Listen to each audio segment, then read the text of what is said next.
guys. I hope you're safe out there, and I hope you're looking after each other out there. And yeah, one day all this will just be a dream. But for now, I thought we could make some bread together, because I finally found some bread flour. Now, this was quite a mission, but I finally found some, so we're going to bake some today. So yeah, and if you're new to the channel, please subscribe. We're a happy family here. We like to read your comments, and we always reply to the comments. So yeah, so I'm going to tie the hair up, get some gloves on, and we'll go and make some bread.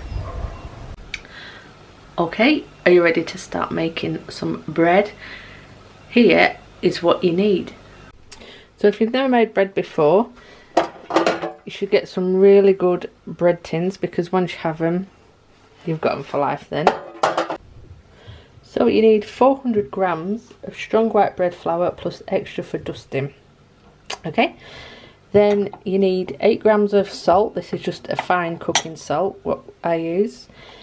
And you need 7 grams of instant yeast. So what I've used today is that one. It's the only one I could get, so it's not my usual one, but hey, beggars can't be choosers.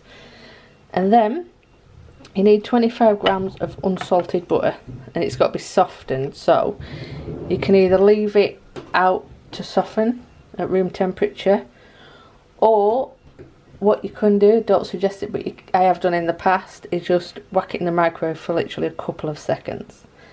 And then you need 250 ml of cool water. Now this has to be like a tepid temperature, so it gets the yeast activating. Okie dokie. Oh yeah, and of course a bowl. And you need some olive oil. That's just for lining your bowl and your tin. So yeah, so there we go. That's your ingredients. So let's get making. Okay, so what we're going to do first is put the flour in the big bowl. I don't usually wear gloves for doing bread, but I've got a plaster on my finger, so just to play it safe. Then we're going to put the yeast in one side of the bowl. Then the salt goes in at the opposite side, because if the salt and yeast mix before everything else, it will slow down the reaction of the yeast when it's rising. Then you add the butter, like so. Right, now we add the water. So you add about 3/4 of the water.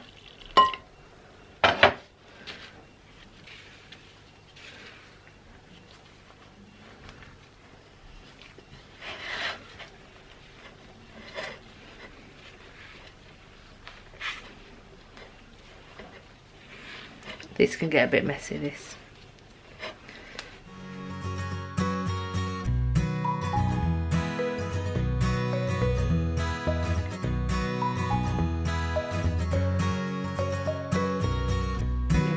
Is for this to mix, and it picks up all the stuff off the edge.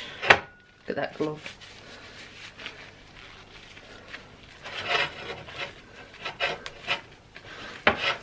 Right. This hand's fine, so I'm just going to mix it without this glove on.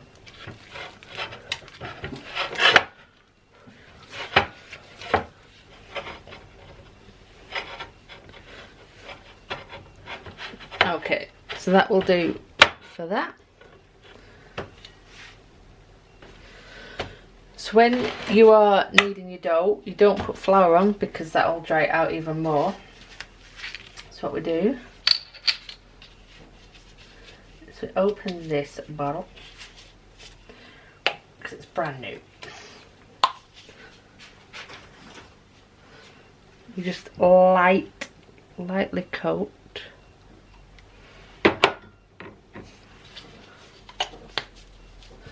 So you just lightly coat your board in olive oil. Spadoosh. Then what we're going to do is we're going to knead it through the wet stage. So the wet stage is obviously the really sticky stage, like this.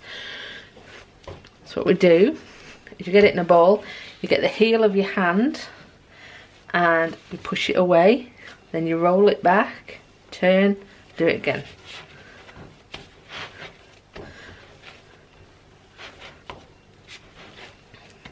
So, heel of your hand, push it away, pull it back, turn, and you keep doing this until it's all mixed and it forms a perfect dough. You'll certainly get some muscles doing this, which we could all do with this self-isolation.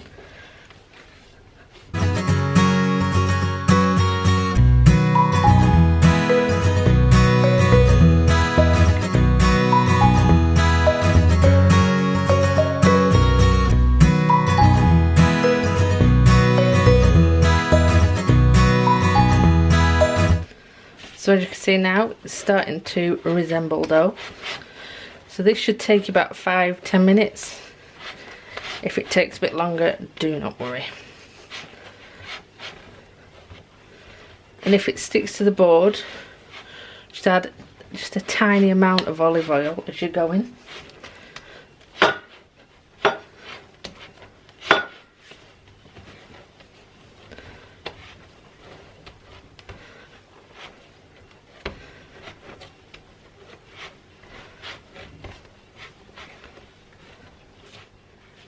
Okay, so that is done.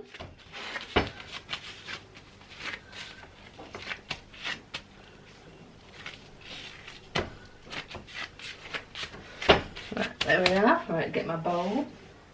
So what I'm going to do is I'm going to transfer it to this bowl.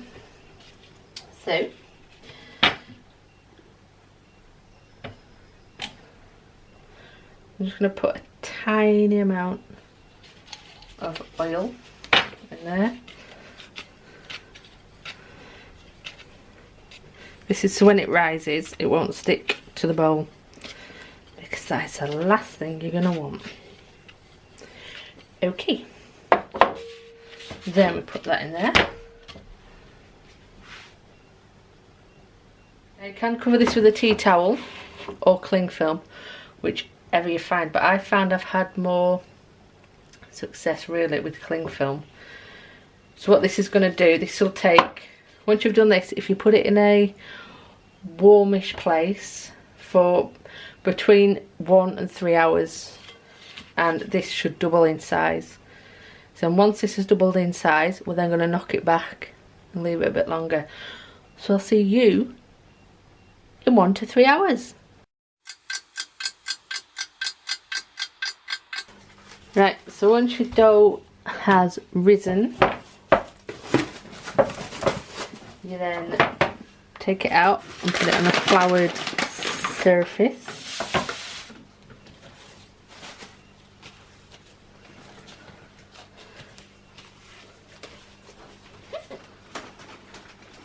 Spread out. And then what you're going to do is you're going to knock it back, which means you're knocking the air out of it. So what you do is you just fold it in on itself. And fire flour everywhere, which I seem to be doing just fine.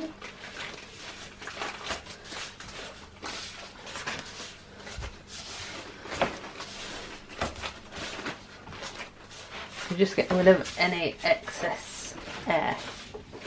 And then what you need to do as well is oil your tin. I'm doing 2 loaves, so I've got another dough on the other side. But oil your tin, but you never wash your bread tins. You can wipe them round. You can take, if you're getting like big bits stuck on, take them off, but you never ever wash them because it's classed as seasoned tins. Okie doke. So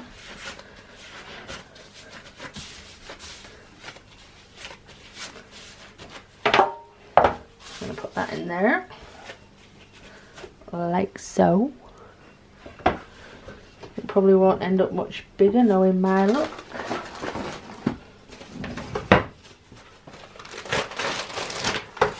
And then once you've done that, you need to put it in this, in a bag, plastic bag, and then you leave it for an hour.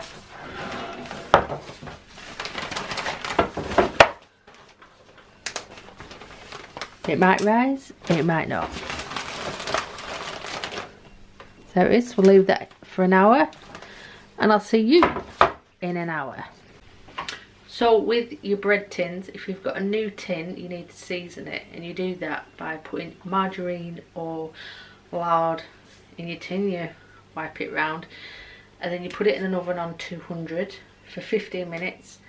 Turn the oven off, let it cool, and that is your tin seasoned. But never ever wash that tin again. It sounds dirty, but it's just what you do. Okay? Good. So these have been in the bag for an hour, and they're ready to go in the oven in a second. So that's the first one. These bags are from IKEA and they are perfect. So what you need to do is get a knife and you slash the top like so.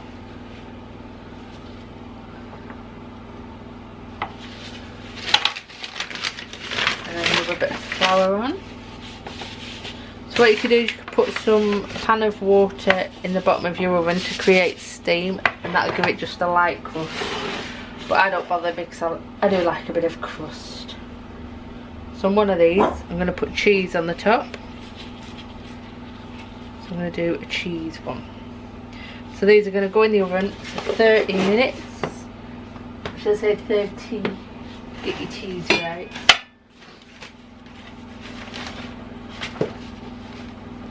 And the oven is on at 220, so in the oven for half an hour. Although Wayne's World's origins are often linked to Saturday Night Live, the character... So here they are, fresh from the oven, still extremely hot. So I've now got a wiring rack that I'm going to put them on. I think they've been in a little bit too long, but it doesn't matter. Once they're out, you have to tap the base, and if it sounds hollow like that, then they are done. Here's my cheese one.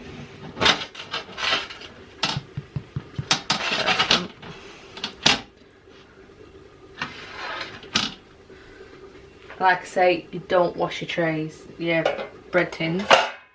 You can wipe them around with a cloth, which I will do, but you just do not wash them.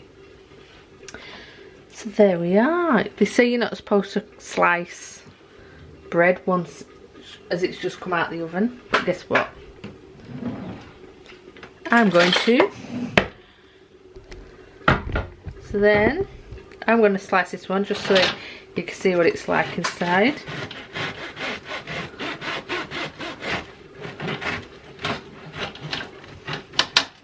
And you have to slice this because you need it with a bit of margarine. But yeah, that's fine once that cools down. Yep, that's absolutely fine. So there we are. Some bread. So I'm going to put a bit of butter on that in a second and munch away. So if you've enjoyed this bread vlog, please give it a thumbs up. And if you haven't already, please subscribe. We like to know you're out there. And yeah, so we'll make something else as soon as I can get the ingredients, because it's hard to get ingredients at the minute. But yeah, so I just hope you really enjoyed it and you've learned something. So yeah, so we will see you in the next vlog, and hopefully Baz should be in it. It's still working, so it's quite hard for him to vlog at the moment, but he'll be back soon. So we'll see you later. So see you later.